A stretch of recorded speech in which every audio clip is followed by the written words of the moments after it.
Iran temporarily closed its airspace the previous night as tensions with the U.S. peaked ahead of a possible military attack by the Trump military. The airspace was closed for 2 hours, allowing only limited international flights with special clearance to fly in and out, according to flight tracking data.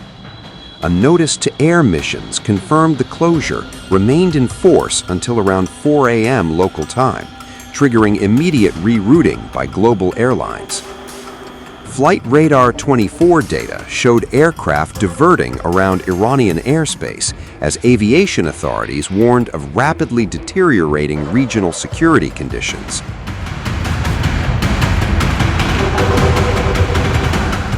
The shutdown follows a sharp escalation in rhetoric from U.S. President Donald Trump, who threatened action over Iran's violent crackdown on nationwide protests. The United States has also quietly redeployed personnel from Qatar and other regional bases amid intelligence warnings of potential Iranian retaliation.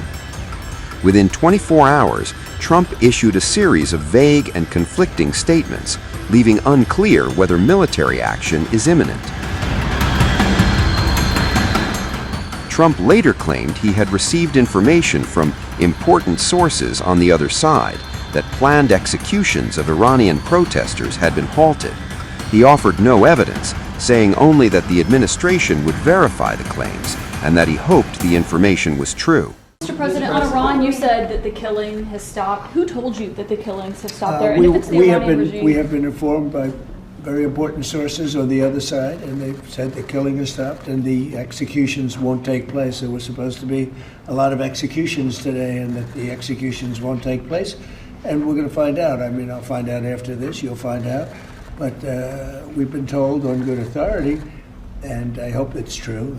Who knows, right? Who knows? We've seen the body bags, so how do you trust them? No, you've seen that over the last few days, and they said people were shooting at them with guns, and they were shooting back, and, you know, it's one of those things. But they told me that there'll be no executions, and so I hope that's true. Iranian officials, however, struck a defiant tone, signaling fast-track trials and executions for detained protesters.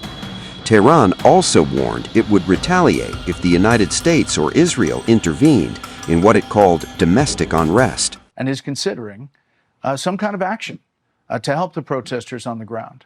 If you have a message for him, what is the message? My message is do not repeat the same mistake that you did in June. You know, if you try a failed experience, you will get the same result. And the determination also cannot be bound. Now, Iran proved to be ready for negotiation, for diplomacy. We have proved that in the past 20 years, in 2015, in 2025, every time. But it was the US who always escaped from diplomacy, who cut the diplomacy and opted for war. My message is, between war and diplomacy, diplomacy is a better way, although we don't have any positive experience from the United States, but still, diplomacy is much better than war. But it is up to the US president to decide. Earlier, Trump publicly told Iranian protesters that help is on the way, as Washington openly discusses military options.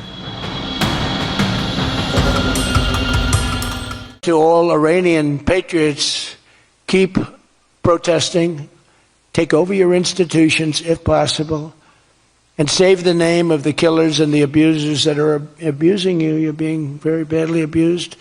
If the numbers are right now, I hear 5 different sets of numbers. I hear numbers, look, 1 death is too much. But I hear much lower numbers, and then I hear much higher numbers. But I say save their names because they'll pay a very big price. And I've canceled all meetings with the Iranian officials until the senseless killing of protesters stops. And all I say to them is help is on its way. You saw that I put tariffs on anybody doing business with Iran. Just went into effect today. And I say make Iran great again. You know, it was a great country until these monsters came in and took it over. It's like, why are they against the attack on Venezuela? They're against the attack after they found out it was the most successful attack, probably the most talented, most brilliant tactically attack that we've had maybe in 100 years. And They're against it. Why? It's one thing if the attack failed. I'd probably do that too. A change. I'd be in favor. Then if it failed, I'd say, I told them not to do it. That's what they do. But here we have one of the most successful attacks ever. And they find a way to be against it. It's pretty amazing. But it's a shame, and we have some others, but not many. To provide further relief to hardworking Americans, we'll also be confronting one of the biggest factors in driving up prices, the monstrosity known as the Unaffordable Care Act. You know what that is, right? It's Obamacare. It's a great name, Unaffordable Care Act. Nope. Did anybody ever think of that one before? It's true. It's the Unaffordable Care Act. Obamacare was a gift to make health insurance companies rich at the expense of the American people. In particular, the so-called enhanced premium tax credits were a corrupt payoff to the insurers, whose stock prices went up more than 1,000% after Obamacare was signed. I want the same money I want it to go directly, very simple. I want the money, those big amounts of money paid for by the government, to go directly to the people so they can buy the health care that's right for them. They can negotiate their own deal, health care savings account, but they'll buy their own health care. And everybody loves it. That's why later this week, I'll announce our healthcare affordability framework that will reduce premiums for millions of lower drug prices, delivering price transparency and demand honesty and accountability from insurance companies all over the country, all over the world, actually. Healthcare costs will come down very fast. Over the past 12 months, almost every promise I made to you right here in 2024 has been kept. I've kept all my promises and much more. I mean, I've given you much more than I gave you promises, and I produced much more than I said I was going to produce. I gave you the largest tax cuts in American history, cutting taxes across the board in the great, big, beautiful bill. And as I told you, I mean, who would have gotten you no tax on tips, as I said before, no tax, I say it over and over again, no tax on overtime, no tax on Social Security for our seniors. Any senior should be voting for us because the Democrats won't do this. It doesn't work for them. And we also made interest on car loans fully tax deductible so that when you go out and buy a car, if you have a mortgage or you get a loan on a car, you're allowed to deduct interest for the first time ever. That's never happened before. But only for cars that are stamped with the beautiful words, made in the USA. In other words, we're only letting that take place if the car is made like in Detroit or in the USA. Another urgent priority for bringing down the cost of living is to stop the colossal fraud that is bleeding American taxpayers absolutely dry. The fraud being committed by the Somali population in Minnesota, have you heard of them? They're lovely people, is monumental. And California, Illinois, New York, and others are just as bad. Our country has been losing over $500 billion to fraud every single year, but those days are over. We have the best group you've ever seen assembled going after fraud. We're also going to revoke the citizenship of any naturalized immigrant from Somalia or anywhere else who is convicted of defrauding our citizens. We're going to get them the hell out of here fast. And if you come to America to rob Americans, we're throwing you in jail and we're sending you back to the place from where you came. We're throwing you right in jail. We've frozen all children's payments to those states that we're talking about, and we will now require proof of attendance in order to receive federal funding for child care or any of that. How about all these child care places in Minnesota where there is no children? They go there, they get paid millions and millions of dollars. The biggest operation in all of Minnesota had no children. And we pay millions of dollars. They're scammers. They're scammers. They always will be. And we're getting them out, and we're not going to pay them. We're not going to pay Minnesota. Right, Scott? We're not paying Minnesota any more money for that, any of that crap. It's a big scam. It's a giant scam run by an incompetent, crooked governor. He's an incompetent, crooked guy. And also we're freezing any and all welfare payments going to illegal immigrants that will start effective immediately. So when illegals come into California, Gavin Newsom, they come into California and they send us bills for people coming in. We're not paying it. So we're working on that very strongly. Just don't pay it.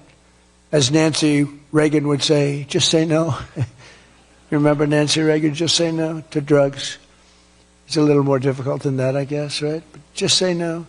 Additionally, from this moment forward, if you're on public assistance like almost all Somalis are. Did you see where 94% of them are in public assistance? You can't wire money out of the country back to your bank account from where you came. But more importantly, we probably aren't even going to give them the money anymore, the money going to them, because of the tremendous abuse and probably illegality being perpetrated on our country. We're not going to give them the money. We're not giving them the money. We're giving 90-day notices to places like California, Scott. Right away, we're going to send out that notice. Who would bill the federal government as people poured into the state to send those people back, because no country can afford to do it. No country can afford to take in millions of people, pay for their education, their health care, their hospitals. You just can't do it. And we all have a heart. You can't do it. But many of those people are murderers. They're people released from jails, prisons, mental institutions, insane asylums. They're people that are drug dealers. They're addicts. Additionally, starting February 1st, we're not making any payments to sanctuary cities or states having sanctuary cities, because they do everything possible to protect criminals at the expense of American citizens, and it breeds fraud and crime and all of the other problems that come. So we're not making any payment to anybody that supports sanctuary cities. Last week we announced that I'm creating a brand new division at the Department of Justice, a legal strike force led by a really tough, smart new Attorney General for fraud. He's a fantastic young guy. He's so impassioned to do this properly. We intend to imprison any fraudster, politician, or public official involved in these sick plots to loot and pillage our country.